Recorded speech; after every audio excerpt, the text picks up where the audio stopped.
क्या आप जानते हैं, अब भारत की सड़कें सिर्फ गाड़ियों के लिए नहीं बल्कि फाइटर जेट के लिए भी तैयार किया जा रहा है।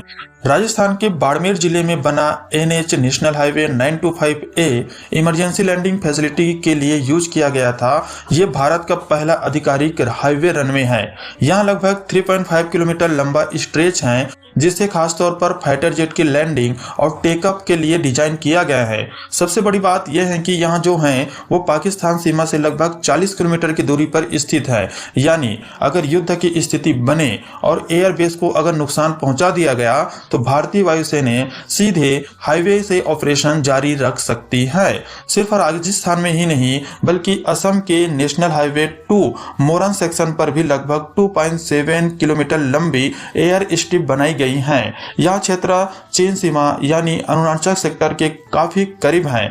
यहाँ C-130J सुपर हरकुलिस और सुखोई 30 जैसे विमान लैंड कर चुके हैं। इस रणनीति का मतलब समझते हैं कि अगर दुश्मन एयरबेस को टारगेट करे तो भारत के पास अल्टरनेटिव रनवे नेटवर्क का मौजूद रहेगा। सड़कें कुछ ही घंटों में ट्रैफिक से खाली कर दिया जाएगा। मोबाइल टावर और पोल हटाने की व्यवस्था पहले से ही तय कर दी जाएगी और वायुसेना सीधे ऑपरेशन शुरू कर दिया जाएगा। यह सिर्फ अभ्यास नहीं है, यह एक सर्वाइवबिलिटी स्ट्रेटेजी है जिससे भारत की एयर पावर को खत्म करना लगभग असंभव प्रतीत होता है। आज भारत के कई एक्सप्रेसवे हैं, जैसे कि गंगा एक्सप्रेसवे, लखनऊ आगरा एक्सप्रेसवे भी इसी मॉडल पर विकसित किया जा रहा है। अब साफ ये है कि अब भारत केवल एयरबेस पर निर्भर नहीं रहेगा बल्कि जरूरत पड़ने पर हर सड़क को रनवे में बदल सकता है। यही है न्यू इंडिया का एयर डिफेंस स्ट्रेटजी।